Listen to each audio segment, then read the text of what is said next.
Bonsoir à tous et merci de nous rejoindre pour ce nouveau webinaire. Septembre 2023, le temps passe vite, ça fait maintenant 5 ans qu'on fait des webinaires ensemble. Ce soir, j'ai le plaisir de recevoir Kevin Meignier. Kevin est un photographe d'aventure de l'extrême. Il n'a pas peur des fois de prendre quelques risques. Tu peux nous montrer ton bras peut-être si tu veux. Et ce soir, le sujet, c'est quand l'ultra rencontre la photo de paysage. Donc, vous l'avez compris, le mot-clé, c'est ultra ce soir. Et on parlera de pas mal de choses autour de ce mot-clé. Ce qui est important, c'est que je vous rappelle un petit peu le fonctionnement de nos webinaires. Vous êtes déjà un peu plus d'une centaine à être connectés et pas mal de personnes se connectent en général pendant les 5 premières minutes. Donc je rappelle un petit peu comment ça se présente. Pendant 45 minutes, Kevin va nous faire sa présentation. On est d'accord, c'est de ultra haute montagne et c'est de la photo de paysage. Et il nous parlera de son approche, de comment il vit son métier de photographe professionnel, en bas, en préparation, mais aussi en altitude. Il nous montrera un peu son boîtier, son optique, sa manière de traiter les fichiers et comment il a préparé ces fichiers pour notamment son livre, puisqu'il vient de sortir un livre il n'y a pas longtemps qui s'appelle L'éveil des cimes. Pendant 45 minutes, il va faire sa présentation. Ensuite, il y aura une toute petite page de pub puisqu'on a un partenaire pour ce webinaire qui s'appelle Miss Numérique et qui a préparé des offres spéciales autour des écrans BenQ, qui est un des sponsors de ce webinaire, et des sondes Calibrite, qui est un autre sponsor de ce webinaire. L'écran il est un peu gros, je ne peux pas le montrer, mais comme ça. Et ensuite, après qu'on ait fait on va simplement vous relayer les offres qui sont disponibles et puis vous ferez ce que vous voulez. Et après ça, on passera à une session questions-réponses. Totale durée de l'ensemble, ça devrait être autour d'1h25, 1h30 maximum. Mais voilà un petit peu le système. La session questions-réponses, eh bien, elle va se nourrir des questions que vous allez nous poser, à Kevin surtout, et à moi éventuellement s'il y a des points techniques. Et vous pouvez me poser, en fait, en utilisant le chat, toutes les questions que vous voulez pendant la présentation de Kevin, mais il ne va pas y répondre tout de suite. Moi, je vais stocker vos questions et je les repasserai à Kevin si je les trouve pertinentes pendant la session questions-réponses. Donc, on va juste faire une petite question pour se mettre en jambe. Est-ce que le son est bon et regardez comment vous pouvez répondre. Je vois que Nicolas Savigna est déjà branché. Est-ce que vous nous entendez bien? Alors, il y a un petit peu de lag, c'est normal.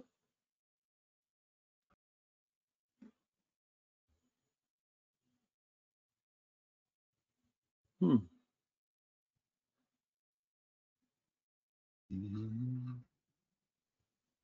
Personne ne veut répondre. Alors, je vais essayer moi de répondre.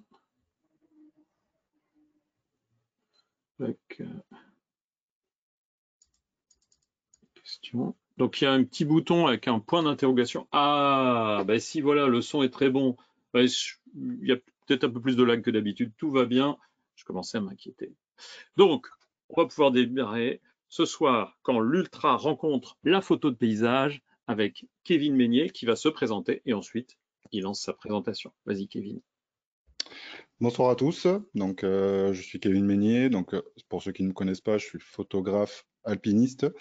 Mon travail consiste à photographier en fait la montagne d'une manière que les gens ne côtoient pas ou ne connaissent pas forcément. Du coup, pour ceux qui connaissent mon travail et ceux qui ne le connaissent pas, on y retrouve en fait des lumières très particulières, quelle que soit la saison. Pour capturer ces lumières-là, ça me demande en fait d'aller en altitude pendant des météos assez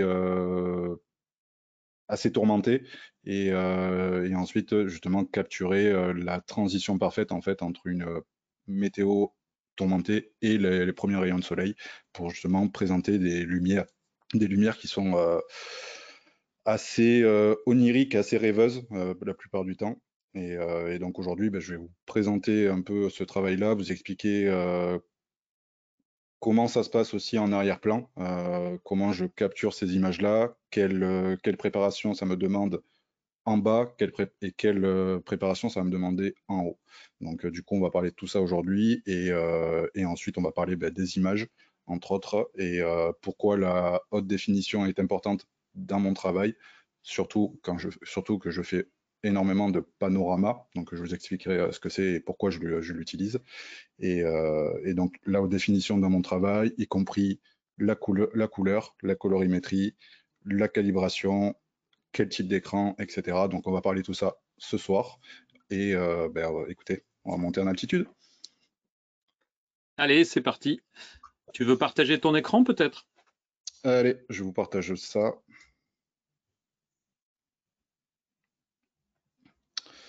Tu me dis si c'est bon. Nickel. Tu veux le mettre plein écran ou pas? Oui, tu peux le mettre plein écran, oui, tout à fait. Sauf si tu as besoin de la barre de navigation. Hop, voilà. Nickel. Vas-y. Là, bienvenue sur les toits de l'Europe, comme on peut dire. Donc là, on est sur les sommets du Mont Blanc. Et, euh, et donc, avant de continuer là-dessus, je vais vous partager une petite vidéo que j'ai faite il n'y a pas très longtemps, qui montre un peu plus ce que je fais et comment je le fais, et comment j'arrive à justement capturer ces images-là et ce que j'endure, entre autres, et ainsi que le matériel que j'ai avec moi, etc. Ce qu'il faut savoir, c'est que dans la vidéo, et la plupart du temps, de toute façon, je sors tout seul, je ne prends jamais personne avec moi, et ce qui, du coup, s'ensuit le risque qui est complètement démesuré, puisque si j'ai un problème, je suis tout seul. Et donc, vous allez comprendre un peu l'envers du décor, et peut-être que ça vous mettra un peu plus de profondeur aux images qui sont prises par rapport aux conditions dans lesquelles elles sont prises. Donc, du coup, on va commencer comme ça déjà, et puis on enchaînera ensuite avec les images. Hop. Alors, du coup, hop. Tu peux nous dire vers quelle heure tu l'as prise, celle-ci? Alors, celle-ci, elle a été prise le matin très, très, très tôt. C'est dans les premières lueurs du matin. Donc là, ça devait être dans les 7h, 7h30 à peu près. C'est ça. Ok. Vas-y, continue. Hop, donc du coup, je vous lance la vidéo. Tu me dis si c'est bon, Hervé. Et vas-y. Allez.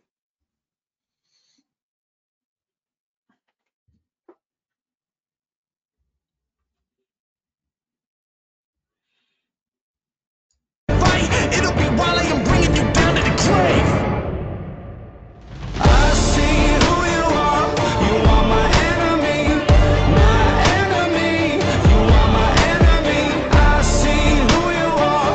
You are my enemy, my enemy. You are my enemy. I see who you are. You are my enemy, my enemy. You are my enemy. I see who you are. You are my enemy, my enemy. You are my enemy. This ends now.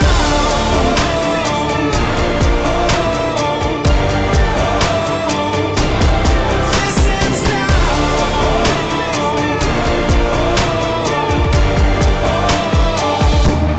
This ends now. I'm ready to fight you. Ready to fight you. This ends now.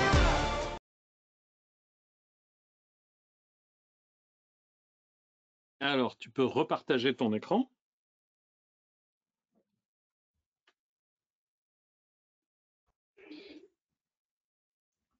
Nickel. Voilà, monsieur. Parfait. Moi, je vais rajuster le son parce que j'avais un petit peu baissé. Donc, c'est une très courte vidéo, mais qui vous donne un petit peu une idée des endroits par où Kevin passe et met ses pieds. Et Ouais, franchement, il y a des endroits, c'est pas large. non. Et on vous a préparé un mini sondage dans la foulée de cette vidéo. Et la question, c'est comment faire si vous voulez en savoir plus sur le travail de Kevin Meignier. Et je pense que vous voyez, vous pouvez cocher 1 à 5 cases. Alors, il nous parlera de l'éveil des cimes, qui est son livre tout à l'heure. Je vous laisse quelques minutes pour nous dire ce que vous comptez faire pour en savoir plus sur son travail. Voilà, donc vous pouvez regarder les précédents webinaires enregistrés, puisqu'on a déjà fait, je crois que c'est le 3e qu'on fait ensemble. C'est Vous pouvez le réserver. ouais, 3e ou 4e. Ouais. Je réserve mon samedi 7 octobre à 16 h sur le salon de la photo, sur le stand Nikon, puisque Kevin va y donner une conférence. Vous allez sur le site de Kevin pour voir ses photos, son livre. Vous êtes fou, vous êtes folle, vous commandez l'éveil des cimes. Hein, il nous en parlera un petit peu après, puis il nous montrera comment il a préparé les fichiers pour ce livre. Et puis, pour en savoir plus, vous vous entraînez en rando de haute montagne et en ultra trail. Mais comme il vous a dit, il prend pas de stagiaire en fait. Non. Là où il va, c'est un petit peu trop dur, mais vous pouvez, à votre niveau, faire des petites balades en montagne si vous le souhaitez. Alors, 66% des personnes ont voté. On va attendre de monter un peu à, on va dire, 75. Ouais. Et bien, je vais fermer le sondage dans quelques instants et on va Ouais. partager le résultat.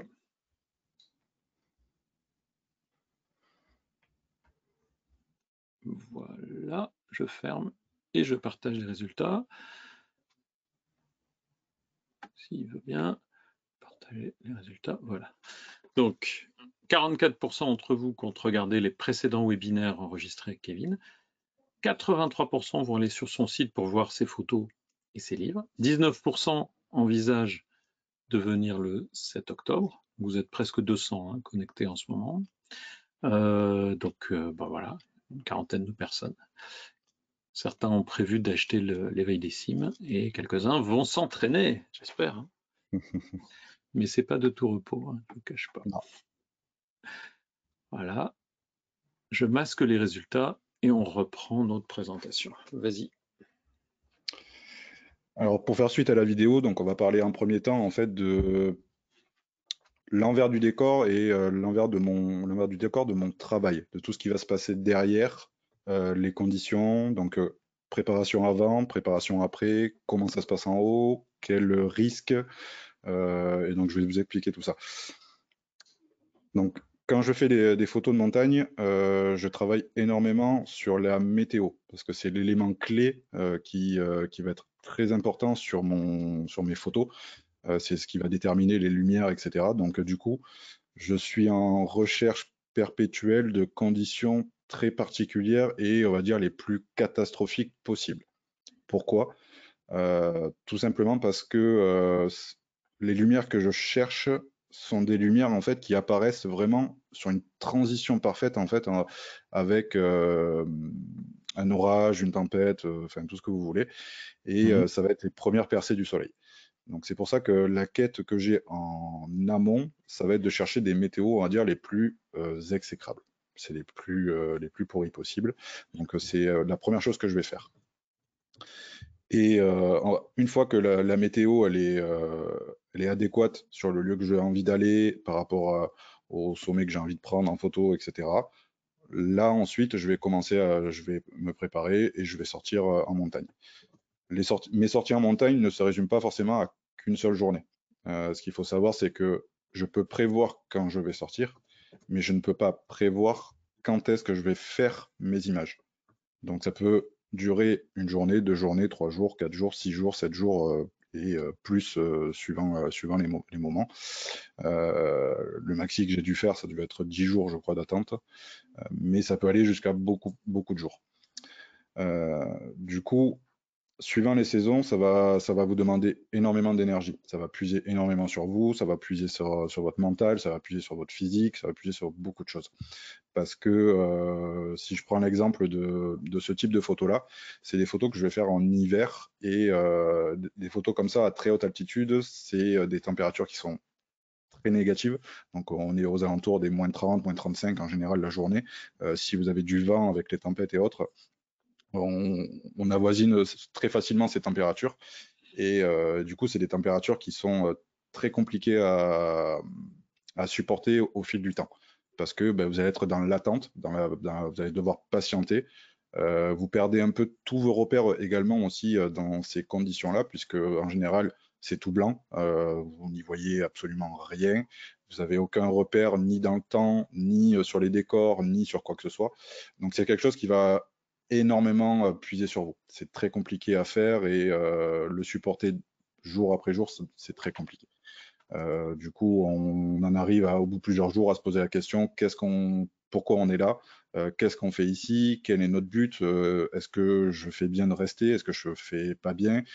Voilà. Donc du coup, ça demande un travail mental qui est quand même assez énorme et il faut pouvoir le supporter.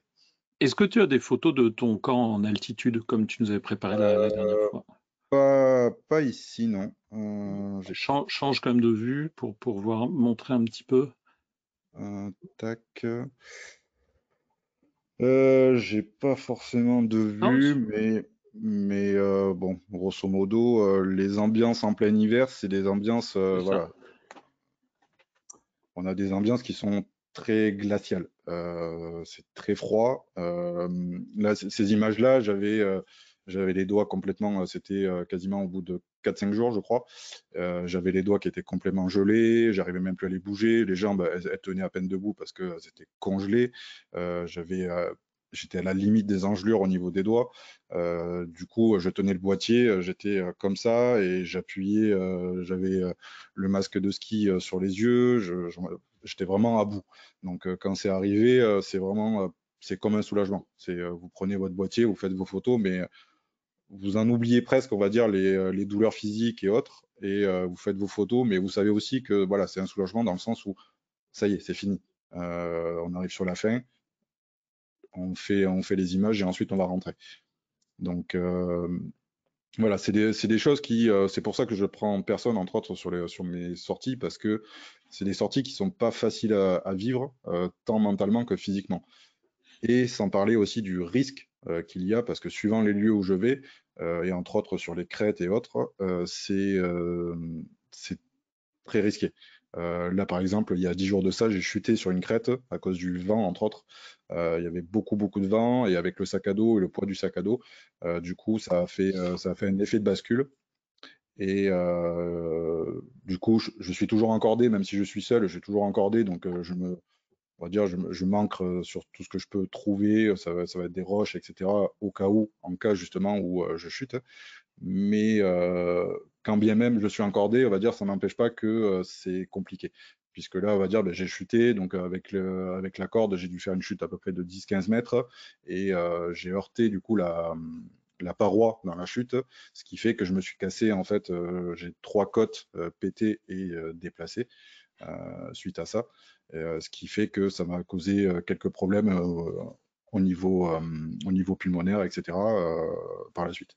Donc du coup, voilà, c'est des complications qui sont présentes, ça fait partie du risque que j'accepte et que je fais. C'est pour ça que je fais aussi mon travail, c'est pour ça que j'aime faire mon travail aussi, parce qu'il y a ce côté risqué aussi qui est dedans. Et c'est ce qui me permet aussi de capturer ce type d'image-là, hein, entre autres. Donc, mais c'est aussi pour ça que voilà, je reçois souvent des messages de personnes qui veulent faire des sorties photos dans mes expés, dans mes conditions à moi, et c'est pour ça que je suis intransigeant là-dessus, dans le sens où non, c'est pas possible. C'est niette, parce que les gens n'ont absolument pas la connaissance et conscience en fait de ce que c'est la haute montagne dans des conditions en fait qui sont des plus catastrophiques possibles. Et déjà que la montagne en temps normal c'est déjà dangereux, c'est déjà très aléatoire, mais dans mes conditions météo c'est encore plus compliqué. Donc c'est pour ça que c'est hors de question. Donc voilà pour le côté un peu backstage et un peu envers du décor dans mon travail, qui est un travail qui est très épuisant, très physique et très mental. Je travaille énormément la condition aussi derrière. J'ai une grosse préparation que je fais à chaque fois. Mais voilà, c'est l'envers du décor. J'en parle de plus en plus maintenant au niveau de mes photos, puisque les gens, ça apporte, je trouve, plus de profondeur aussi au niveau de mon travail. Ça permet aux gens aussi de se rendre compte que l'image, elle est méritée. Elle a demandé beaucoup de sacrifices, entre autres physiques et mentaux, et que du coup, voilà, les images, je vais les chercher, et que ce soit, quelle que soit la météo, quelles que soient les conditions, je vais les chercher concrètement, hein. Oui, Donc, et tu m'as dit que parfois, ça t'arrive de monter et d'attendre les conditions correctes, par exemple pour un lever de soleil, oui. pendant 3 jours. Ah oui, Ça, oui, ben, beaucoup de gens s'en rendent pas là, compte. là, par exemple, cette photo-là, je sais que c'est celle-là, je l'ai attendue pendant 4 jours, par moins 30, entre moins 30 et moins 35 tous les jours. C'est ça. Euh, pour avoir cette image-là, j'ai attendu clairement, ou même celle-là, j'ai attendu, oui, 4 jours, 4-5 jours à peu près. Concrètement, j'en pouvais plus, hein. J'étais vraiment à bout parce que Tu- le froid, ou d'un moment, en fait, alors ce qu'il faut savoir, c'est que avec le froid, etc., vous dormez très peu. Et en plus de ça, j'ai une habitude depuis des années où je ne mange pas en montagne. Je ne mange jamais, quel que soit le nombre de jours que je reste. C'est une habitude que j'ai pris depuis des années où, en fait, je suis toujours en train de puiser sur mes propres réserves. Donc, et ça, je peux le faire très régulièrement, ça ne pose pas de problème, mais ça épuise. Par contre, au fur et à mesure du temps, ça épuise beaucoup. Et du coup, bah, quand c'est arrivé, bah, ça fait du bien. Ça fait du bien parce que bah, quand ça fait 4 jours que vous êtes à moins de 30, que vous savez même pas, parce que le problème, en fait, c'est que vous savez même pas si ça va arriver. Vous n'avez pas la prétention, en fait, de savoir ou de prévoir quand ça va arriver. Donc, du coup, ça peut arriver dans 4 jours, mais ça peut arriver dans 6 ou dans 8 ou dans 10. Vous ne le savez pas. Mhm. Et donc, du coup, bah, soit vous restez, vous attendez, soit vous repartez. Mais dans ce cas-là, vous n'aurez pas vos images.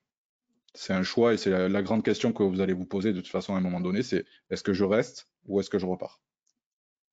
C'est une question aussi que se posent parfois les photographes animaliers. Des fois, ils sont Ouais, en planque, ils attendent, il n'y a rien. c'est ça. Et une autre Est-ce qu'on fois, ils ont. abandonne?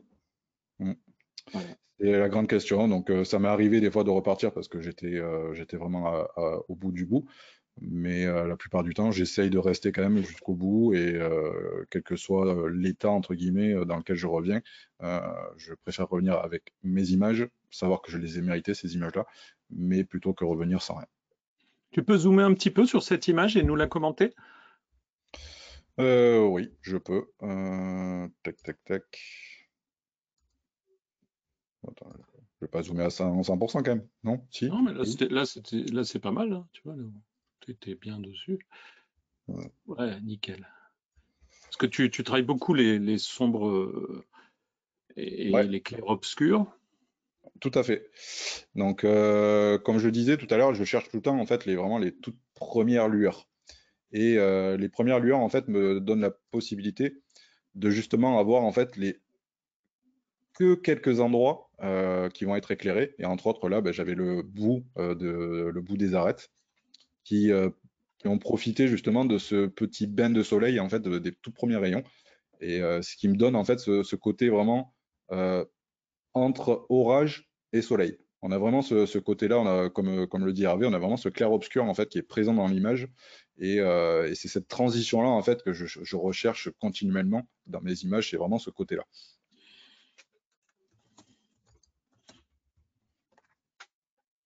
Très bien. Tac.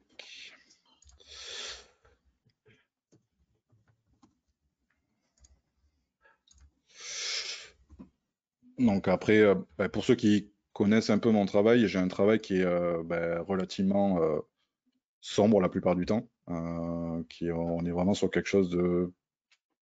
C'est un univers assez tourmenté en général. Euh, c'est ce qui caractérise mon univers. Après, je suis un grand fan, on va dire, de tout ce qui est un peu Lovecraft, etc. Donc, je puise aussi beaucoup d'inspiration là-dedans. Et c'est comme ça que j'ai créé mon univers en montagne, entre autres, parce que bah, c'est ce qui me correspond, en fait. Après, rassurez-vous, je fais pas que du bleu ou du glacial. Je fais aussi de la lumière et je fais aussi des couleurs, hein, ça m'arrive. Donc, Très bien. Tu donc, voilà. peux faire un point. Parce que là, il y a plusieurs éléments qui peuvent intéresser les personnes. Tu as ce lac qui est un lac glaciaire, j'imagine. Et puis, un travail sur les nuages quand même que tu as fait. Tu peux nous en dire Tout deux à mots? fait. Alors là, cette photo-là, en fait, elle est très récente. C'est une photo que j'ai faite au cours un stage photographique qu'on a organisé avec un ami dans les Pyrénées. Mhm. Donc là, on était parti pour 3 jours dans les Pyrénées pour faire pour apprendre la photo à des élèves. Donc en plus on a eu la chance cette année, on a eu vraiment un super groupe. Donc du coup on s'entendait super bien tous ensemble et on a énormément rigolé. Et là c'était c'était un coucher de soleil et je crois que c'était le premier coucher de soleil qu'on a eu. Du coup on a eu vraiment des nuages en fait qui étaient vraiment très très colorés, limite en feu. Et du coup on a profité en fait de ce moment-là pour faire des images. Donc là, à savoir que cette photo-là, c'est une photo, en fait, c'est un panorama que j'ai fait avec un 24-70, je crois, si je dis pas de bêtises, ou un 50. Je crois que c'était au 50 mm. Donc il doit y avoir à peu près une vingtaine d'images pour, on va dire, concrétiser une seule image finale. D'accord. Et du coup, me permettre d'avoir vraiment tous les éléments, en fait, dans une seule photo. Donc ça, c'est une image qui est prise en été. Donc je sors très peu en été, mais bon, quand ça m'arrive, en général, on a de très belles couleurs aussi. Surtout sur les fins d'été, on a vraiment des paysages qui sont assez jaune-orangé. Donc du coup, avec les lumières qu'on peut avoir sur le lever ou le coucher du soleil, on peut avoir des choses qui sont vraiment très sympas à travailler en termes de colorimétrie, entre autres. Et donc du coup, je trouve que c'est un travail qui est très intéressant à travailler pour ceux qui aiment bien travailler la couleur, justement, et apprendre à travailler de façon précise. Je trouve que c'est un travail qui est très, très agréable à faire. Donc du coup, c'est vrai que l'été, on a vraiment ce côté vraiment très coloré. Donc c'est très appréciable en fait pour ceux qui commencent la photo ou même ceux qui ont un niveau un peu plus avancé, parce que ça va leur permettre en fait de vraiment travailler couleur après couleur, d'être précis sur ce qu'ils font, d'être précis sur la luminance, précis sur la colorimétrie, précis sur la saturation, etc. pour avoir quelque chose en fait qui va être vraiment homogène, avoir une image en fait qui va pas être criarde comme on peut voir de temps en temps avec des images qui sont très saturées, ou très jaunâtres ou très bleues, etc. Moi, je fais très attention à tout ça. J'essaie d'avoir quelque chose qui va être très homogène, que chaque couleur soit au mieux présente pour vraiment donner l'ambiance, mais que, on va dire, on retrouve un peu toutes les couleurs sans qu'elles prennent le dessus sur l'image même. Comme ça, c'est plus en douceur, je trouve. Il y a pas mal de questions autour de cette photo. Quand tu dis que tu as fait une cinquantaine de prises, ça c'est une seule ou bien alors tu as fait soit du focus stacking, du stitching? Qu'est-ce que tu as utilisé Alors, quand tu dis que tu as fait plusieurs photos? Tu les as recombinées ou? en fait, c'est la photo panorama, en fait, c'est une de mes spécialités en termes de travail photographique. Mhm. Parce que, en fait, je travaille énormément. Alors, ceux qui me connaissent le savent, mais sinon, en fait, je travaille énormément au téléobjectif. D'accord. Je fais de la photo de paysage. La majorité du temps, je dirais qu'à 95% du temps, je shoot au téléobjectif. Donc, l'optique Alors là, que je te j'utilise. propose de cacher ton écran pour que si tu mets que la webcam, les gens ils t'auront en plein écran. Tu comprends? Hop, Nickel, voilà. Vas-y, voilà. montre-leur un peu ton matos. Donc, en montagne, en fait, je vais utiliser la majorité du temps, je vais utiliser un téléobjectif. Donc, celui que j'utilise le plus, c'est justement celui-ci, c'est le 100-400 de chez Nikon en monture Z. Et c'est celui que j'utilise à 95% du temps dans tout ce que je fais. Et ce qu'il faut savoir, c'est que avec un téléobjectif, en fait, je n'ai aucune limite en fait sur le cadrage que j'ai envie d'avoir. Même si à 100 mm, je suis trop proche, je peux très bien, en faisant 3-4 photos, obtenir un équivalent en termes de focale de 50 mm. Et après, ce qui rejoint un peu aussi la thématique du webinaire d'aujourd'hui, c'est que je suis un adepte en fait de la très très haute résolution. J'ai des fichiers, j'ai des images qui dépassent quasiment le milliard de mégapixels, par exemple. Donc, c'est des images que je pourrais faire tirer, faire un tirage de la taille de la Tour Eiffel. On verrait encore presque du détail là-dedans, en fait. Donc, et je suis un friand en fait de ce genre de choses-là parce que ça me permet en fait ça casse un peu les codes, je dirais. Alors, pas sur un ordinateur, pas forcément, parce que vous allez zoomer et vous allez voir les détails, etc. Donc, c'est appréciable, on prend mon plaisir à regarder ces images-là. Mais surtout, c'est quand vous faites des expositions ou des choses comme ça, Ben là, en fait, je casse les codes. Pour la simple et bonne raison, c'est que quand vous faites un tirage, on a toujours dit que plus vous faites un tirage grand, plus ça va vous demander de reculer pour apprécier pleinement comme une télé, etc. La définition même de l'image fait que vous allez devoir reculer, sinon vous allez voir en fait les pixels, ce qui est tout à fait normal parce que plus vous faites un agrandissement de l'image, plus les pixels vont apparaître, et donc de ce fait-là, ça va vous demander de reculer pour pas justement voir ces pixels-là et profiter de l'image comme il se doit. Dans mes images, c'est différent. Parce que en fait, là, j'ai fait une exposition au Festival de Montcoutan en Bretagne, et on n'avait que des gros tirages. C'était des gros tirages, et le plus gros faisait 3 par 4, je crois, ou 4 par 6, je sais plus. Et l'avantage, en fait, sur des panoramas ou des fichiers qui sont vraiment ultra définis, avec des centaines de mégapixels au niveau des images, c'est que vous allez l'apprécier à une certaine distance, dans sa vue globale. Vous allez apprécier l'image, etc., comme tout le monde. Mais si vous vous rapprochez de l'image, vous allez voir en fait des détails que vous n'avez même pas vus.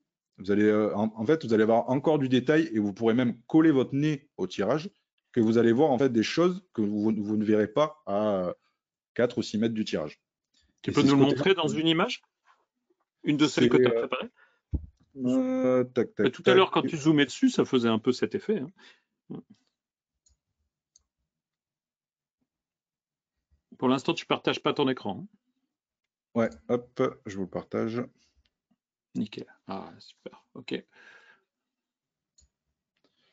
Donc là, on peut voir déjà, on va dire, le détail dans l'image et le fichier final.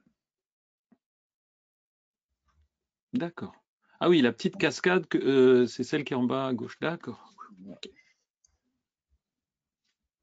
Et là, je suis à 33%, hein, je suis pas à 100%. Hein. Ouais.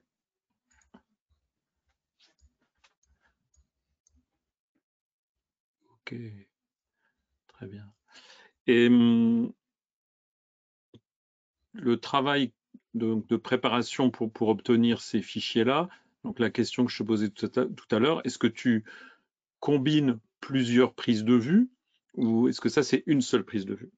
Alors là, c'est plusieurs prises de vue. Donc là, sur des fichiers comme ça, en fait, je vais travailler par système de balayage. OK. Donc, je vais commencer, en fait, là où il y a le plus de mouvement, je dirais, en termes de soit de nuages, soit de lumière. Là où il y a du mouvement, c'est là où je vais commencer, parce que c'est là où il va falloir être le plus rapide. Enfin, tout ce qui va rester ensuite ne va pas bouger, et dans ce cas-là, je peux prendre plus mon temps de pouvoir capturer chaque image, etc. Donc du coup, en fait, je fonctionne en serpent. Donc je vais commencer par soit le haut, soit le bas. En général, ça dépend en fait par rapport à la lumière ou au mouvement.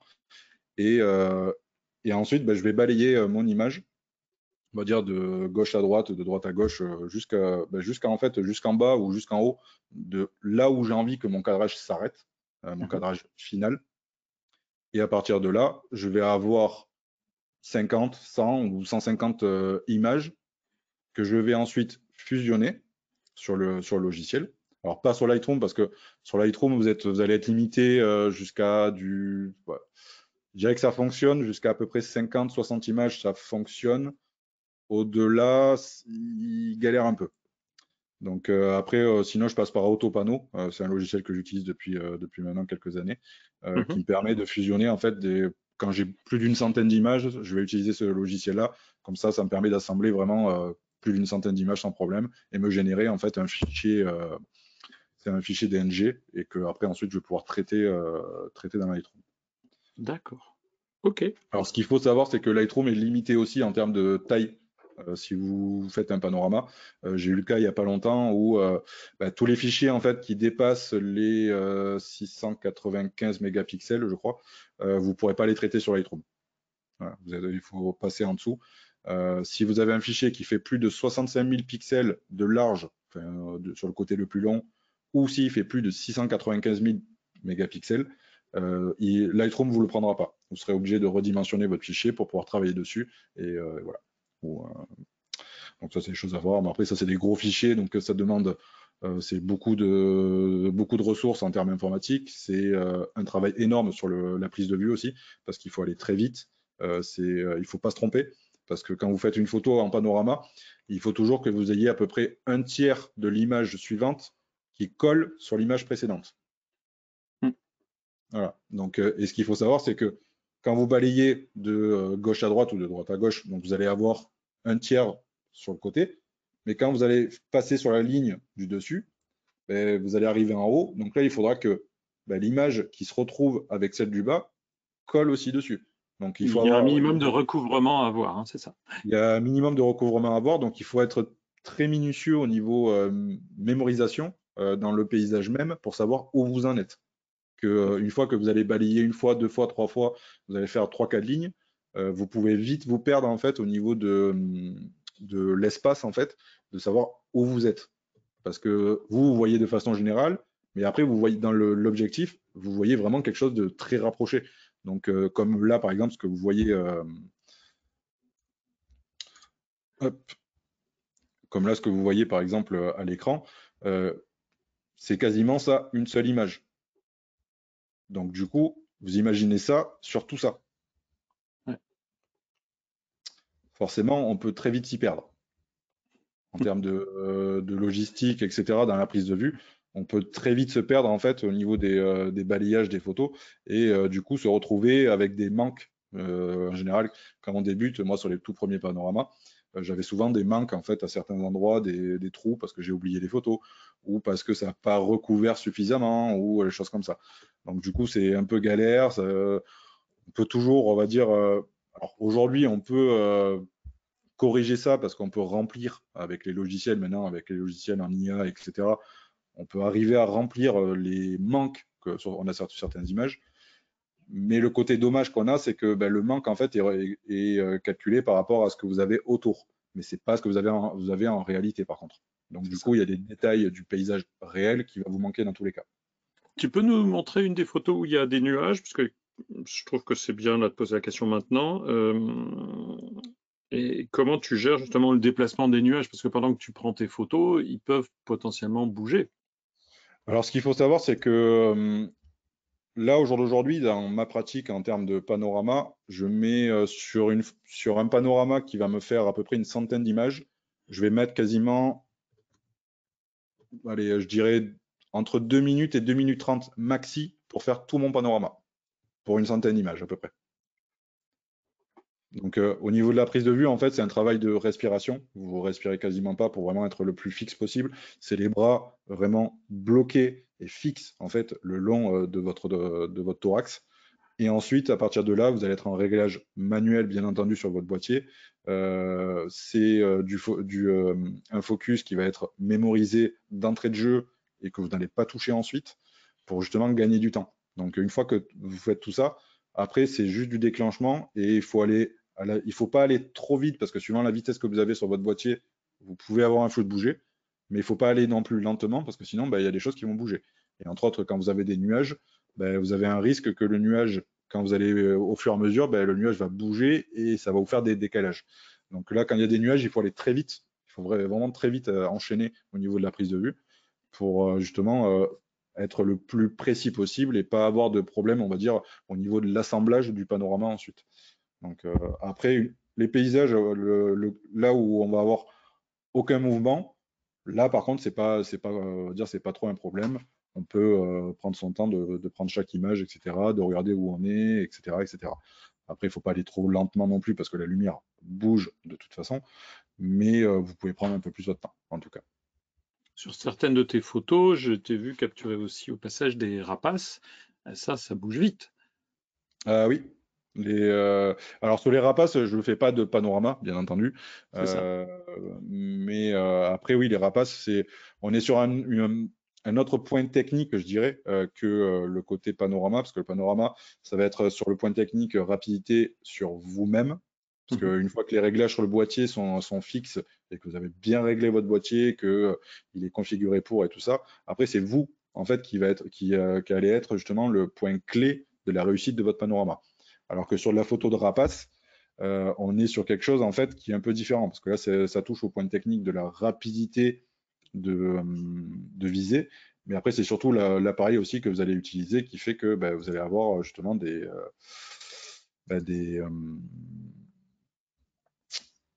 images nettes ou floues, en tout cas. D'accord. Et quand tu fais ces prises de vue, ah oui, voilà, très bien, parce qu'il y a quelqu'un qui me disait on voit jamais d'être vivant. On se dit bah si, moi tu m'en avais déjà montré. Hein. Ok. Alors c'est très rare, je suis pas un photographe animalier, donc je suis pas en quête de recherche, en tout cas d'être vivant sur mes images. Mais ça arrive sur certaines zones ou sur certaines expés où j'ai rencontré, entre autres, alors la plupart du temps c'était des vautours, hein, c'est des vautours fauves que je croisais. Et du coup, alors contrairement à un photographe animalier, moi je m'en sers par contre pour les intégrer dans mes paysages. Donc je vais pas aller zoomer sur le rapace en lui-même. J'en ai pas, pour moi ça m'intéresse pas. Par contre, je vais essayer de le calquer et justement de faire en sorte qu'il soit intégré dans le paysage que j'ai envie d'avoir, avec les lumières que je veux, etc. Et de l'utiliser pour avoir une image un peu plus cinématique. Voilà. Très bien.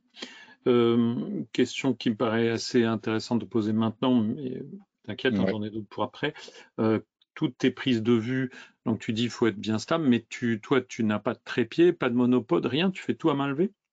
Alors au niveau des panoramas, oui, je fais tout à main levée. En fait, je vais beaucoup plus vite à main levée que sur un trépied. Pour moi, Ok. le trépied, en fait, au début, je le faisais sur trépied parce que j'avais ce réflexe de me dire que sur trépied, je serais stable, donc du coup, j'aurais des photos toujours nettes, etc., etc. Sauf que le problème, c'est que oui, vous allez être net, mais vous perdez en fait des millisecondes ou des secondes à bouger en fait avec le trépied. Ce qui pour moi en fait me posait problème, surtout dans les conditions en fait dans lesquelles je fais mes photos, où je peux avoir des nuages en fait qui bougent assez rapidement et assez facilement. Donc du coup, je suis passé à main levée, surtout qu'au jour d'aujourd'hui, les stabs qui sont présentes en fait sur les objectifs ou sur les boîtiers sont relativement en fait très efficaces. Donc je peux facilement en fait faire des panoramas à 1,150, 1,200 sans avoir de flot de bouger en fait sur les images. Donc du coup, je vois pas l'utilité de prendre le trépied à part me rajouter du poids et à part perdre en vitesse en fait de capture. Très bien. Bon, je te laisse continuer. Est-ce que tu veux nous parler un petit peu de post-prod et de comment tu travailles sur l'écran qui est ultra aussi? Ouais. Donc alors là au jour d'aujourd'hui, alors auparavant je travaillais sur l'ancienne version en fait qui était juste celle d'avant, qui est le SW271C. C'est ça. Et là, depuis quelques temps maintenant, je travaille sur sur le tout nouveau en fait, qui est la version SW272U, c'est ça? C'est ça. U Ouais, comme Ultra HD. U comme Ultra HD. Donc c'est un écran 4K aussi, qui est exactement en fait la même chose que l'ancienne génération. Tu peux Par contre, repasser sur la webcam? comment? Tu peux repasser sur la webcam en Oui, je principal? peux repasser sur la web. Voilà, nickel.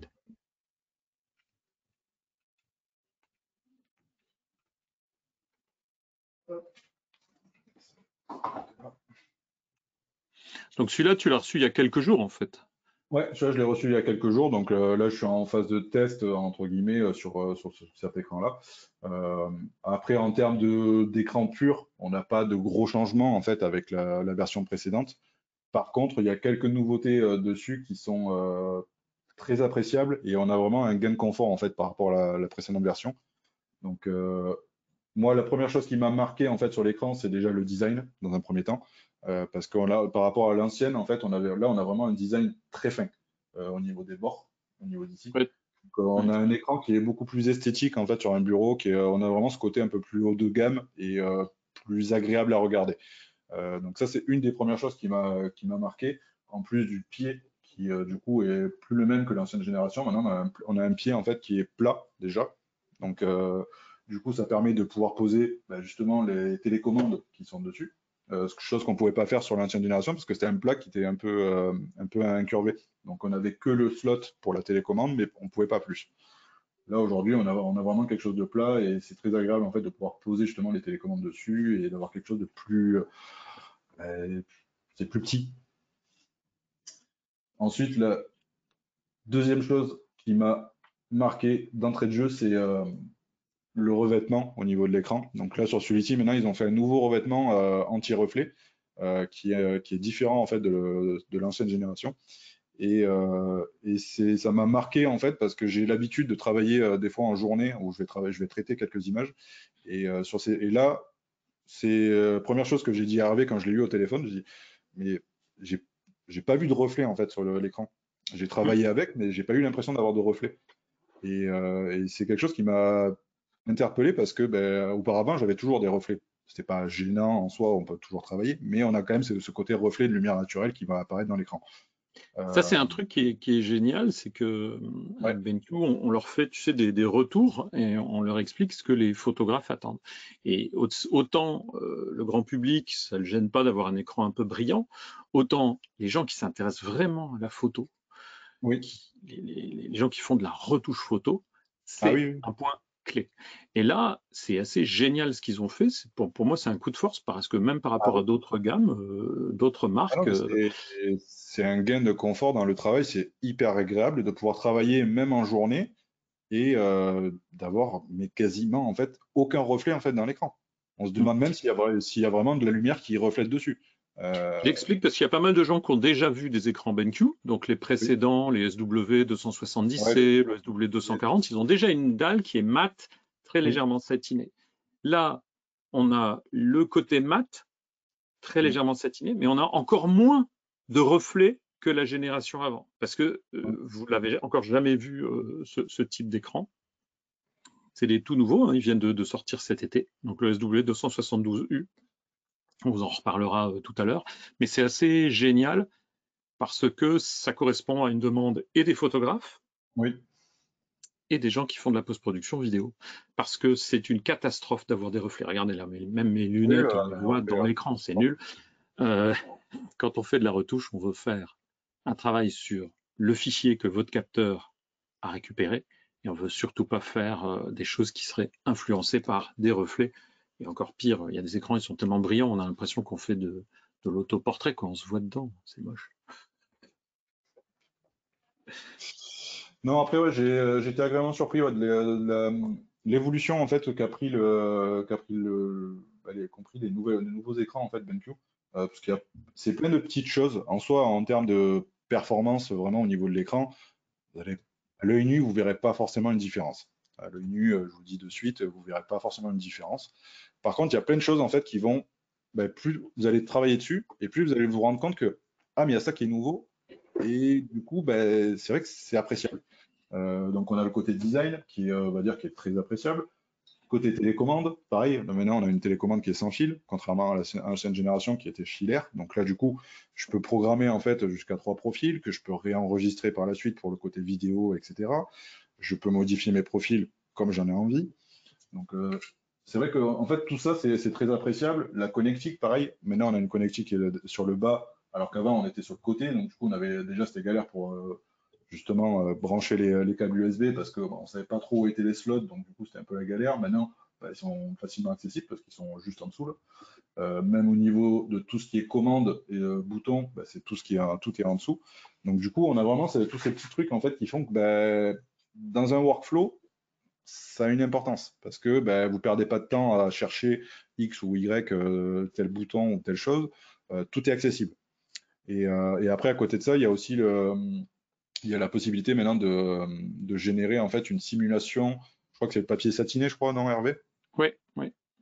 Bah, tu peux choisir tes profils de papier. Oui, tu peux Donc, il choisir y les a profils papier, ouais. un Donc, système paper, je ne sais plus comment il s'appelle, qui permet effectivement de ouais. simuler le papier. Parce que ce qu'il faut, bah, tu vas l'expliquer, je pense, c'est une fois que l'écran est calibré, alors, mais que s'il est calibré, alors vous pouvez simuler une sortie papier.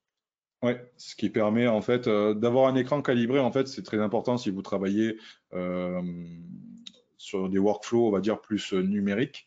Mais si par contre vous allez éditer un fichier physique, donc du tirage, du livre, des choses comme ça, pouvoir simuler en fait le côté papier va vous donner vraiment une précision les plus accrues sur le rendu que vous allez avoir en final.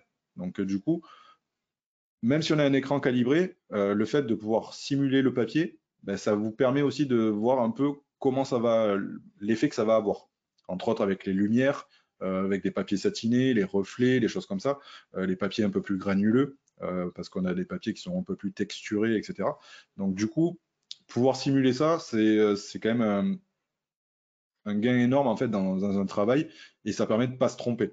Pas se tromper parce que des fois, on va faire des images, on va le faire sur un papier granuleux et finalement, ça passe pas forcément. Donc du coup, un papier un peu plus lisse ou un peu plus satiné aurait été préférable. Donc c'est pour ça que voilà, si vous faites du tirage papier ou sur ce type de support-là, en tout cas, c'est un gain de confort énorme. Même si c'était pas avec ce modèle d'écran, est-ce que tu Ouais. peux montrer ton dernier bébé? Le dernier bébé, donc même si c'était pas sur cet écran-là, mais c'était sur l'ancien.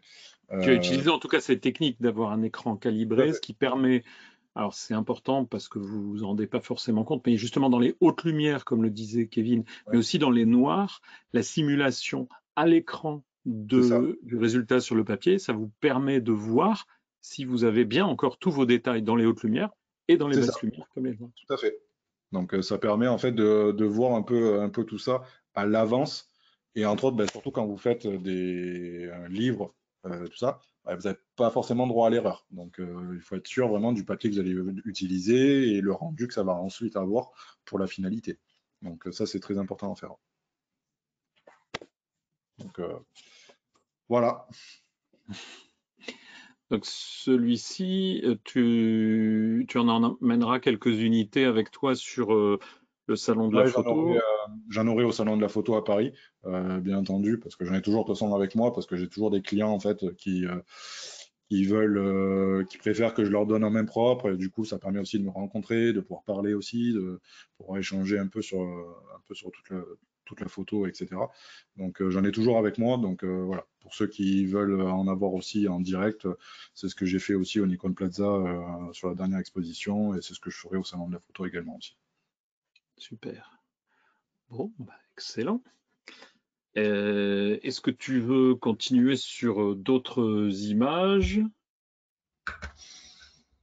On peut montrer quelques images, oui, bien sûr, hein. Après, Peut-être quelques images. Tu m'as dit que tu avais des nouvelles images ou des images que tu n'as pas encore trop montrées et qui sont peut-être dans le livre, justement. alors celles dans le livre, là, enfin, celles qui sont dans le livre, on va dire, elles sont déjà sur les réseaux, donc D'accord. on peut les voir un peu partout. Euh, Après, sur les nouvelles photos, c'est celles que je vous ai montrées en fait dès le départ. Ça fait Mhm. partie des dernières images en fait que j'ai faites et que j'ai traitées. Là, j'en ai encore quelques-unes encore sur cette collection-là parce que j'ai fait une collection. J'ai terminé cette nuit là justement de Mhm. traiter toutes les photos de cette collection-là avec plusieurs angles de vue. Ce qui donne en fait une ambiance un peu différente et une approche du décor qui est un peu particulière et un peu différente suivant les images, alors que c'est exactement le même pic et le même sommet. Sur à peu près le même moment, ça se joue à quelques minutes près, mais on est sur la même chose. Et Ouais, mais du coup, la lumière varie tellement vite. c'est Euh, ça. C'est exactement ça. Donc du coup, je partagerai prochainement là justement sur les réseaux la petite collection de ce sommet-là. Ouais. Quand tu fais des tirages, tu vas jusque quelle dimension par rapport justement, comme tu as des fichiers qui sont quand même à très bonne définition, les plus grands tirages que tu as fait, c'est quoi?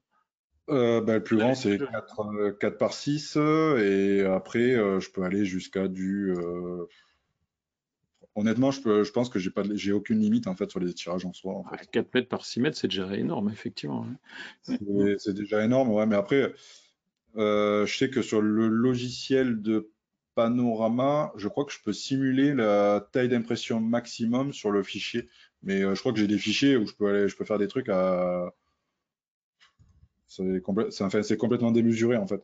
Sur les tailles de fichiers, c'est complètement démesuré. Là, par exemple, si je prends celle-là, alors est-ce que tac tac tac. Alors je sais pas si j'ai le fichier. Non, il n'y a pas de fichier. Donc, du coup, je ne verrai pas le. Mais celui-là, par exemple, enfin, le fichier d'origine, il fait 11 830 pixels par 17 745 pixels, par exemple. Mm. Ce qui est relativement en fait énorme en fait pour un fichier et ce qui permet de faire des tirages en fait qui peuvent être complètement énormes et pourtant avoir encore du détail en fait. Et c'est ça qui est énorme. Et en plus de ça, je sais que j'ai quelques images qui sont un petit peu surprise parce que en fait, plus l'image va être petite, moins vous allez voir de choses, plus l'image va être grande et plus vous allez vous rendre compte en fait que même dans le paysage lui-même, vous allez avoir des choses en fait qui vont apparaître. Entre autres, j'ai des vautours ou des choses comme ça que sur l'image comme elle est là par exemple, ben, vous le voyez pas. Par contre, sur l'image, si vous la tirez en 4:6, ben, en fait, vous allez voir plein de rapaces qui vont apparaître parce qu'ils vont être dans le ciel, etc. Et du coup, ben, vous allez les voir apparaître automatiquement. Et j'ai quelques images comme ça qui sont assez rigolotes sur ce point de vue-là, en tout cas. Très bien. Parfait, parfait. Le calibrage écran, en quelques mots, juste pour les personnes qui ne connaissent pas, moi, tu te doutes que je connais. Tu peux Ah en bon? dire deux mots, combien de temps ça prend? Est-ce que c'est difficile? Alors, difficile, ben là, écoutez, là, justement, j'ai fait. On ne te Quand j'ai voit pas, reçu hein, là, l'écran. t'oublies pas, tu as coupé ta webcam. Hop, attends, je te remets la webcam. Tac, je coupe l'écran. Justement, il y a quelques jours de ça, quand j'ai reçu l'écran, ben, automatiquement j'ai refait un calibrage. Ça bouge Comme- plus, là, c'est figé, c'est bizarre. ah, je, hop, attends, je désactive, je Oups. réactive, ça marche plus, ça marche plus.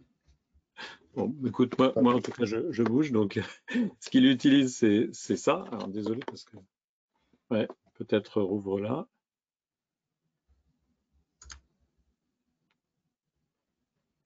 Ça marche plus. C'est bizarre, hein. Bon, J'ai montré trop de pixels et du coup ça a fait bugger la caméra. c'est étonnant parce que la session, elle fonctionne. Ben, la C'est session fonctionne, hein, j'ai pas de problème. caméra, si tu veux la débrancher, la rebrancher. Ah, sors, voilà, fais-le pendant ce temps-là. Donc, pour vous donner une idée, avec une sonde, la sonde va être tout simplement positionnée sur votre écran et en à peu près 3 minutes, avec le logiciel qui est fourni avec la sonde, le logiciel va envoyer à l'écran des ordres, donc toutes les couleurs combinées du RVB, donc bien sûr des rouges, des verts, des bleus, et bien entendu tous les mélanges de couleurs.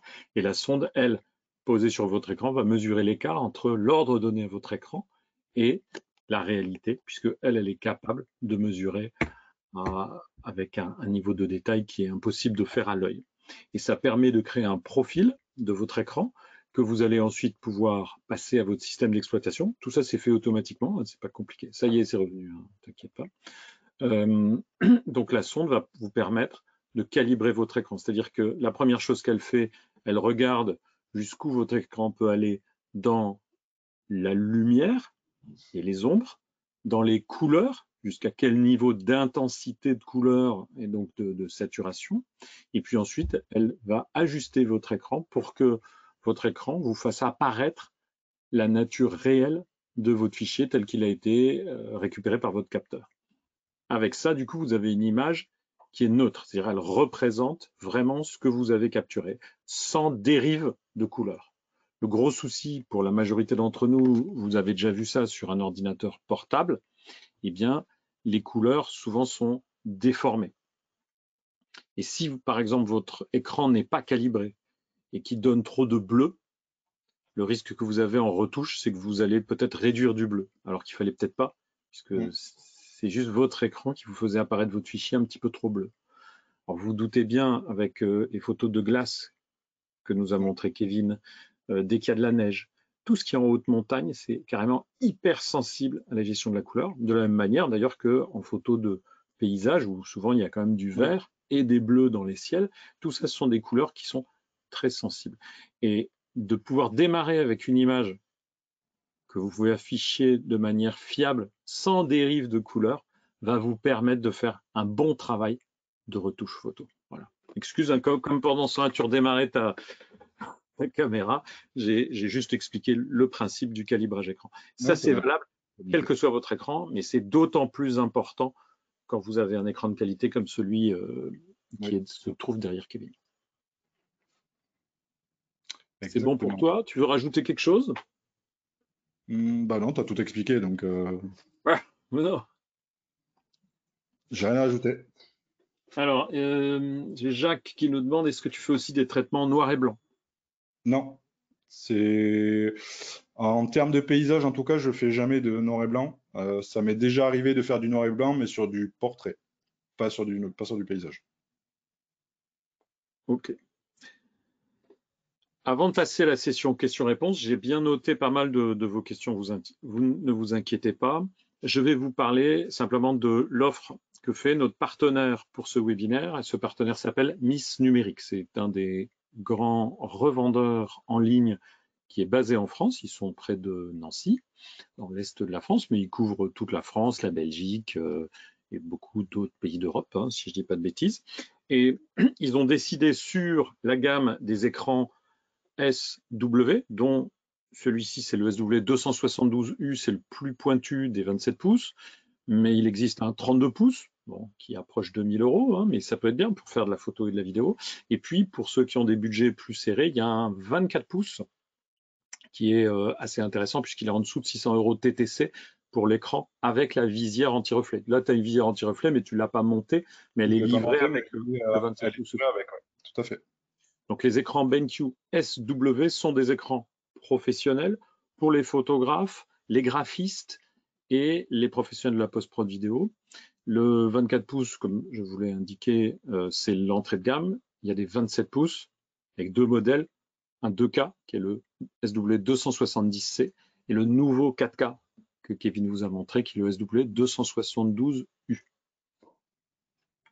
Pour cette gamme d'écrans, je vais vous envoyer le code secret pour pouvoir avoir 5% de remise en plus du prix qui est déjà serré affiché sur le site de Miss Numérique.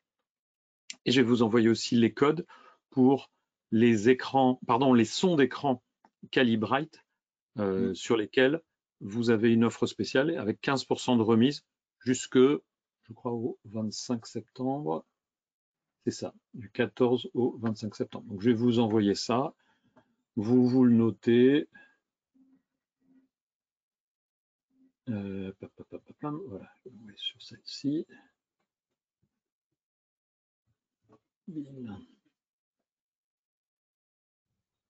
Et c'est parti. Voilà. Donc là, vous avez le code secret. C'est valable jusqu'au 25 septembre. Il y a deux gammes. Les écrans BenQ SW. Alors le SW272U, c'est un écran 27 pouces, 4K pour la photo et la vidéo. Il est à 1299 € TTC. Et donc avec le code que je vous ai donné, ça vous fait gagner 64 €, je crois. Ah, je ne suis pas juste à l'euro près. Les 24 pouces, comme j'ai expliqué, vous avez quand même des écrans tout à fait intéressants, un peu plus petits en taille, mais si vous êtes serré en budget, c'est important de savoir qu'il y a des écrans professionnels à des budgets raisonnables. Donc je crois qu'il est à 588 € TTC, mais avec l'offre, vous aurez en plus 5% de remise. Les sondes, ça démarre autour de 179 € pour l'entrée de gamme, jusqu'à un peu plus de 200 € pour le modèle le plus précis. Et vous avez même un produit qui s'appelle le Color Checker Studio qui permet d'étalonner vos écrans, mais aussi vos imprimantes. Si jamais vous avez chez vous une imprimante Canon ou Epson, ça peut être un sujet intéressant, mais qu'on couvrira une autre fois, hein, pas dans ce webinaire. Voilà, donc ça c'était la page de publicité. Donc, je vous ai mis les liens vers Miss Numérique. J'espère qu'ils sont lisibles. Ouais, ça a l'air d'aller. Et les offres spéciales. C'est cool. Et on va passer à la session questions-réponses. Donc, si tu veux bien, affiche-nous une belle photo. Moi, je disparais. Alors, j'ai pas de belles photos. Moi, je fais que des photos. Mais non. T'en as plein, arrête. Je fais que des photos moches, moi. Est-ce que Qu'est-ce c'est une bonne idée de calibrer un écran de moyenne qualité non dédié à la retouche photo ou un écran de portable? est-ce que c'est intéressant? Oui, Oui. Alors je confirme, ça va réduire le massacre. oui, Même si vous avez un écran qui est limité en affichage à un espace comme le sRVB, c'est un peu la base, au moins les couleurs qu'il va produire, elles seront à peu près correctes. Est-ce que c'est suffisant comme écran pour faire de la retouche photo avec le genre de fichier qu'utilise Kevin? La réponse est non. Donc si vous avez un ordinateur portable ou un écran de bureau qui est un petit peu court, bah, vous allez déjà le calibrer. Bah, elle est belle celle-là, tu vois que tu as des jolies photos. des fois ça Vous m'arrive. allez, vous allez le calibrer et quand vous pourrez, eh bien vous vous connecterez soit à un écran que quelqu'un vous prête, soit vous achetez un deuxième écran qui sera plus précis. Mais dans tous les cas, calibrer un écran ne peut que faire du bien à votre écran. Et en plus, ça réduit en général un petit peu sa consommation électrique et son usure. Donc, de toute façon, c'est quelque chose de bénéfique. J'ai jamais vu un écran perdre après calibrage, c'est le contraire. Bien sûr, c'est d'autant plus important que vous avez en fait des fichiers de qualité que vous voulez travailler. Et là, Oui. bah, ça va être la qualité de votre écran plus le calibrage. Après, c'est du gâchis d'acheter un écran professionnel et de ne pas le calibrer. C'est Euh, comme acheter une Ferrari et pas l'entretenir, quoi. voilà, pareil. Ou lui mettre des pneus lisses. Aussi.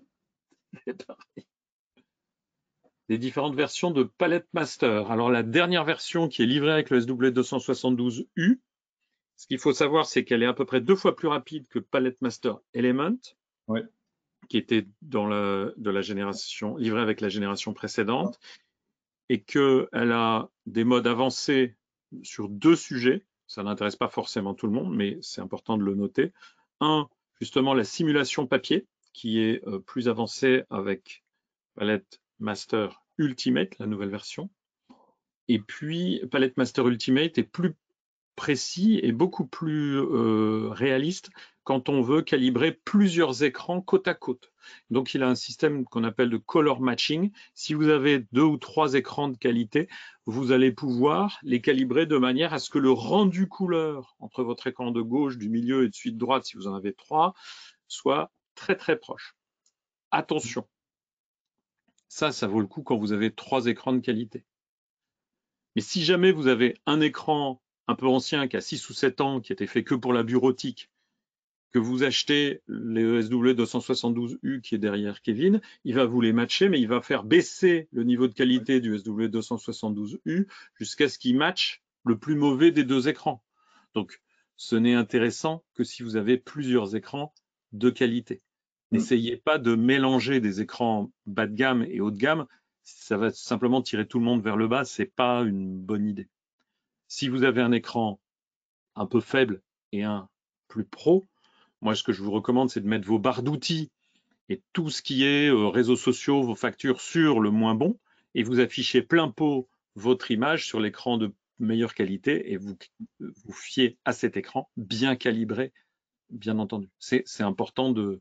Ça peut vous paraître du bon sens pour certains, mais franchement, c'est important de savoir ça. BenQ a fait de gros progrès. On n'est plus obligé de choisir des écrans ISO pour la retouche. En tout cas, c'est devenu un concurrent tout à fait intéressant qui a Oui. tendance à aller plus vite, notamment dans son adoption de nouvelles technologies.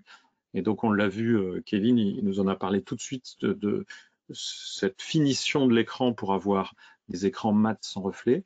Ils ont beaucoup plus rapidement intégré l'USB-C, qui est une connectique intéressante et qui d'ailleurs vient d'être adoptée par Apple pour ses tout derniers smartphones à la demande de l'Europe.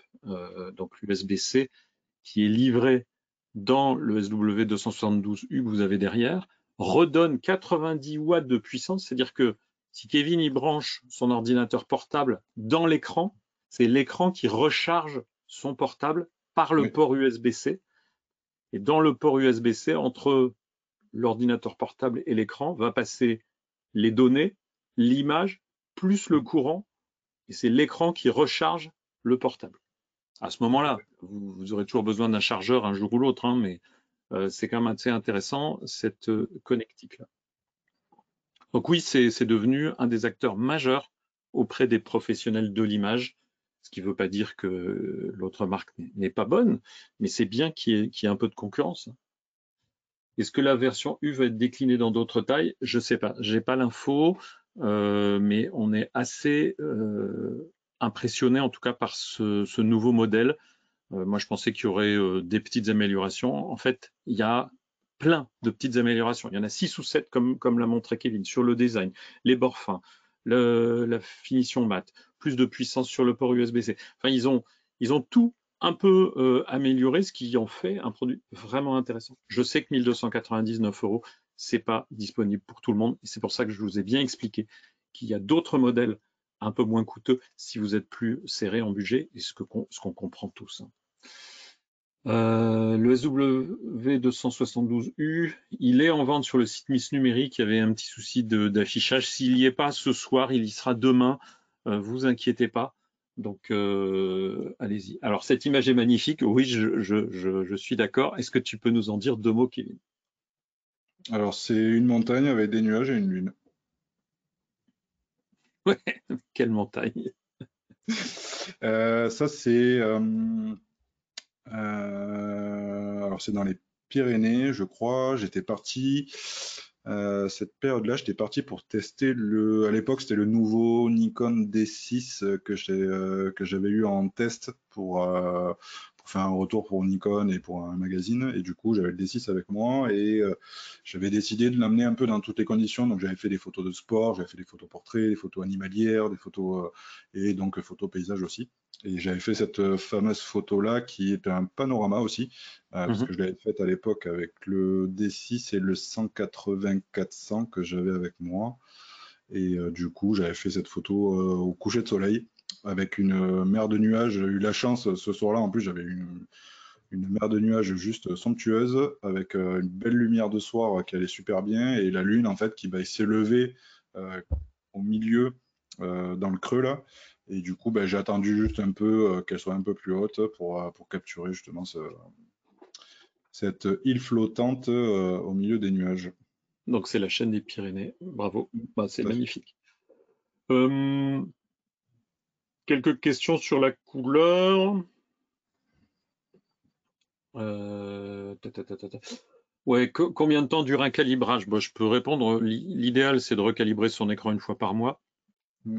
Mais honnêtement, dès que vous changez vos paramètres, potentiellement votre écran peut avoir besoin d'être recalibré. Si vous le déplacez, si vous changez l'orientation dans votre pièce, puisque le calibrage, il va tenir compte des conditions de lumière et d'éclairage de votre espace de travail. Donc potentiellement, je dirais tous les mois, c'est une bonne idée. Si pendant 2 mois vous n'avez pas recalibré, c'est pas la fin du monde. Allez-y, faites le calibrage. Mais ce qu'on conseille, c'est une fois par mois. Les fabricants d'écran, nous recommandent une fois toutes les 3 semaines. C'est plus difficile de s'en souvenir. Donc une fois par mois, c'est un bon compromis, je dirais.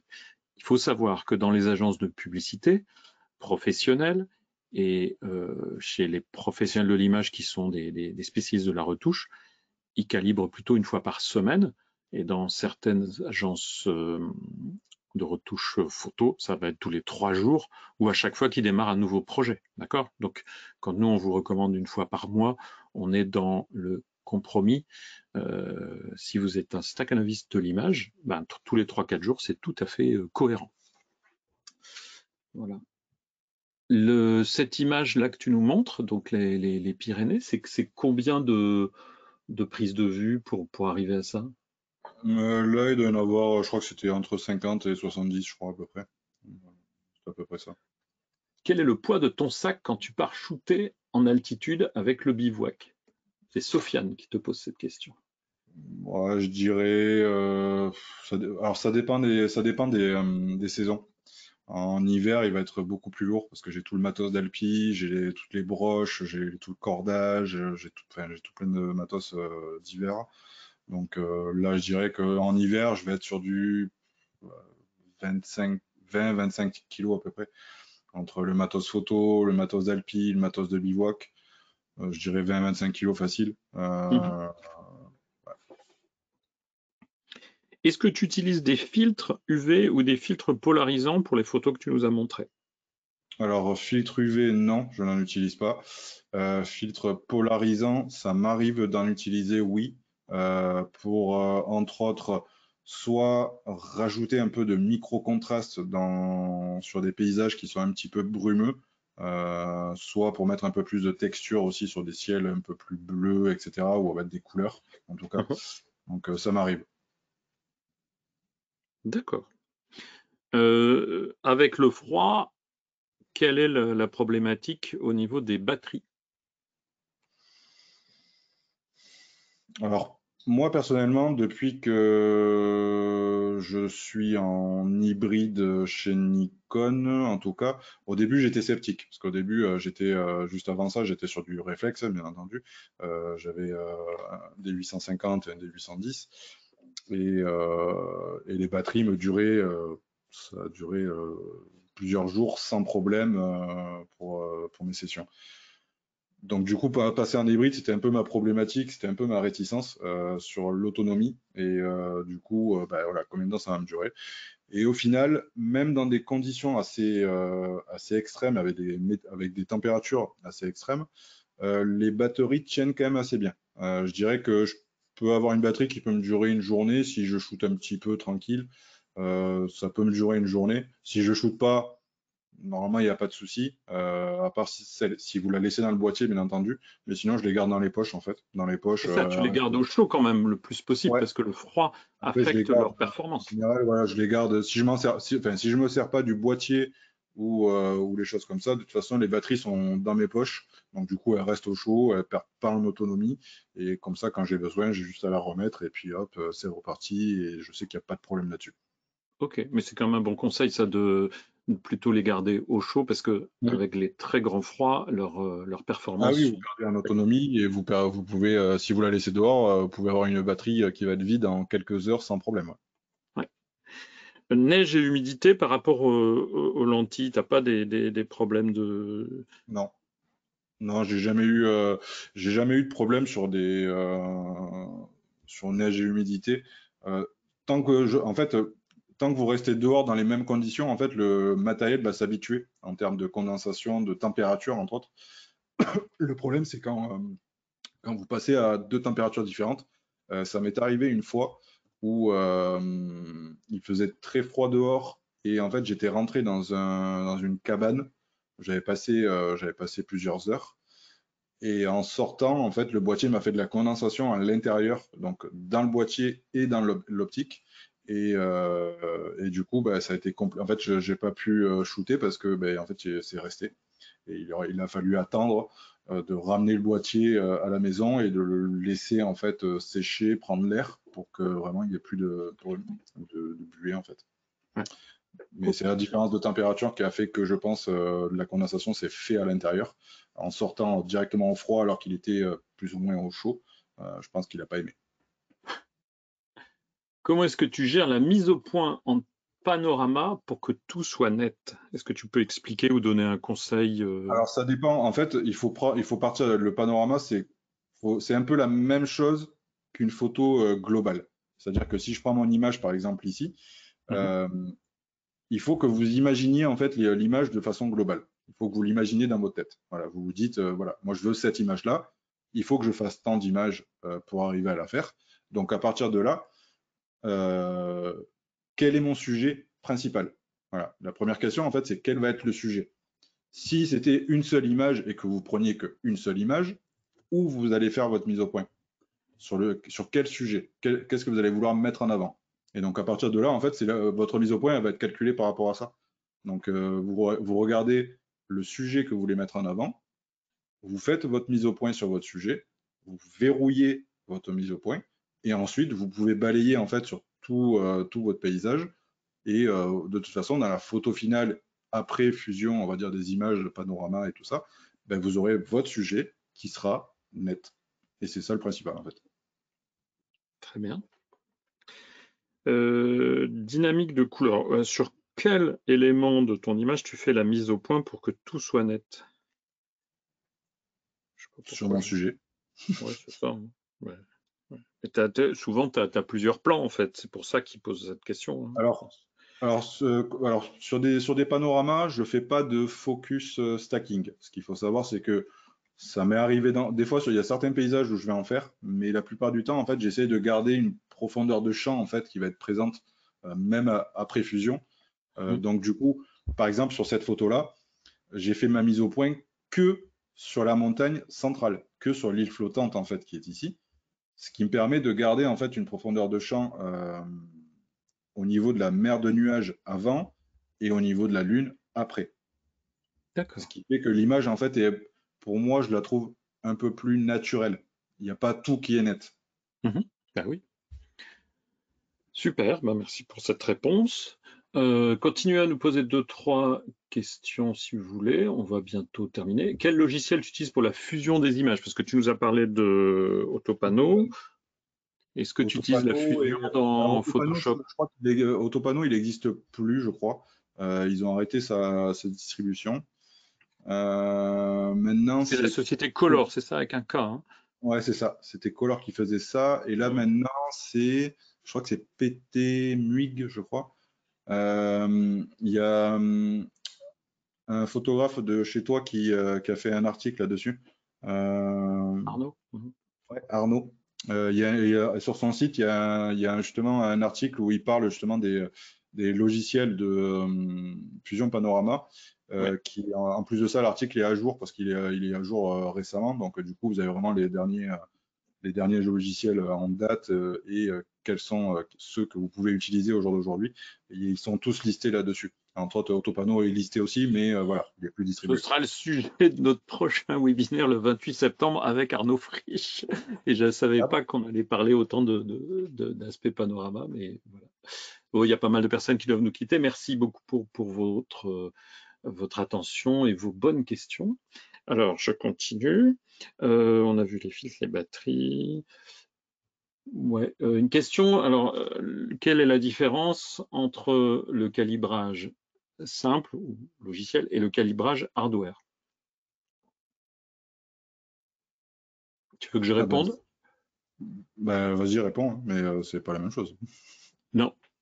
Bah si, vas-y, alors si tu sais répondre, vas-y. Ben, le calibrage hardware, il n'est pas basé sur une sonde, il est basé sur juste la calibration. C'est Windows qui va le faire, mais vous n'allez pas avoir une calibration précise en tout cas. Ah non, ça marche pas du tout comme ça en fait. Je vais expliquer. Donc, le calibrage, il se fait forcément avec une sonde. Ah oui. Et soit on utilise le logiciel qui est fourni avec la sonde. Ici, ça va être le logiciel de Calibrite. Ah, mais tu parles de ça. Oui. Et le calibrage hardware, c'est la même sonde. Mais à ce moment-là, on utilise le logiciel qui est fourni avec l'écran BenQ, qui s'appelle Palette Master Ultimate pour cette version-là, ou Palette Master Element. La différence, c'est que le calibrage hardware, il va stocker le profil qu'on appelle un profil ICC. ICC, ça veut dire International Color Consortium. Le profil ICC, il va être stocké dans l'électronique de l'écran. Alors, il y a plusieurs bénéfices, 3 on va dire, au calibrage hardware par rapport au calibrage simple, celui qui est livré avec la sonde. C'est plus précis, il y a moins d'intervention humaine, donc on a moins de chances de se tromper.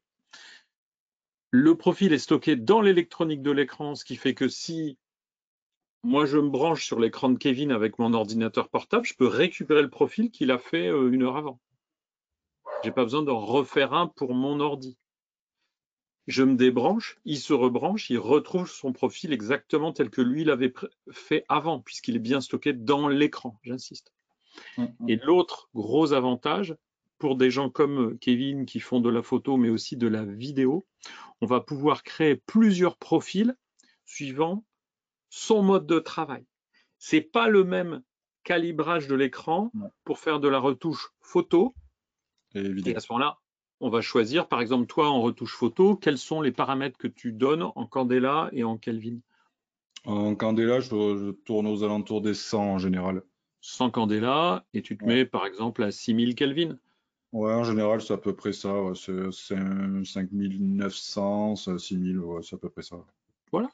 Oui, ça peut être 5008, 5009, 6000. Donc ça, c'est un bon réglage photo. Mais pour la vidéo, vous prendriez un autre réglage, en plus avec un gamma différent. Le gamma, c'est 2,2 pour la photo. Pour la Oui. vidéo, il peut être très différent, suivant Ah que oui. vous fassiez de la vidéo pour YouTube, pour Instagram, pour Arte, parce que les spécifications peuvent être assez différentes. Et du coup, vous allez pouvoir stocker un profil de votre écran où il va être super bien calé, réglé pour les couleurs pour faire de la retouche photo. Et vous faites un autre profil pour la post-production vidéo parce que vous travaillez peut-être avec DaVinci Resolve ou Premiere et c'est pas les mêmes réglages. Et Non. avec le calibrage hardware, avec la petite molette, tu peux nous la remontrer si tu as envie, vous pouvez passer d'un profil à l'autre en un clic, clic, clac, et revenir sur l'autre avant. Avec le calibrage logiciel, il faut que vous refassiez tout votre process de calibrage pour retomber sur le bon réglage.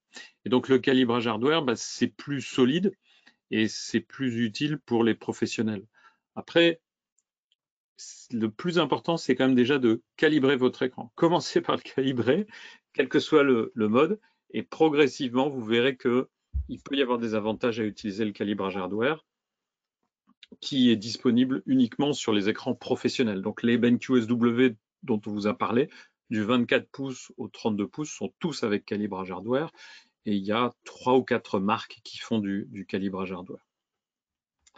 Voilà, donc ça c'était pour ça. Ouais, c'est PTGui, PTGUI, qui peut remplacer Autopano apparemment. Oui, voilà, c'est ça. Papapapam.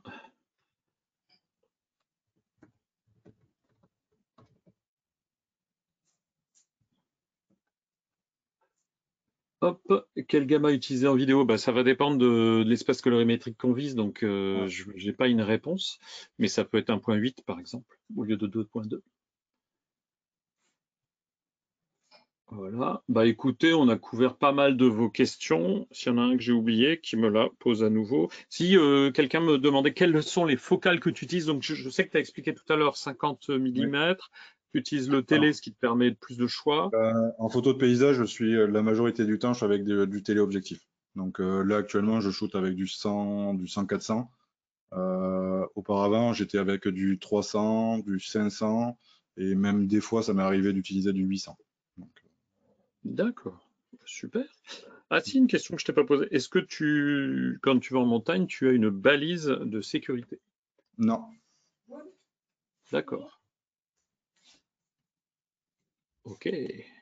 non, pas du tout. Eh ben, je te remercie. Je vous remercie tous. On a tenu notre timing. Il est 19h27. On est bien dans les temps, comme on avait annoncé. Et je te propose le dernier mot pour la fin. Et je te propose de montrer ton livre, d'expliquer aux gens où ils peuvent le trouver et de leur donner rendez-vous sur le salon de la photo au stand Nikon, même si je renverrai à tout le monde un petit email avec ces points-là, les offres spéciales. Vous recevrez un email demain avec un lien pour le replay pour ceux qui sont arrivés très en retard. Ne vous inquiétez pas. Je te laisse le mot pour la fin, Kevin, et je vous souhaite à tous une très bonne soirée. Écoutez, si vous voulez me rencontrer, je serai présent donc, au salon de la photo le 7 octobre, ouais, le samedi 7 octobre à 16h. Alors, à savoir que j'y serai avant, parce que je vais y être sûrement, on va dire, le vendredi, etc. La majorité du temps, je serai présent sur le stand Nikon, bien entendu. Après, vous pourrez sûrement me croiser sur le salon de la photo à divaguer, bien entendu.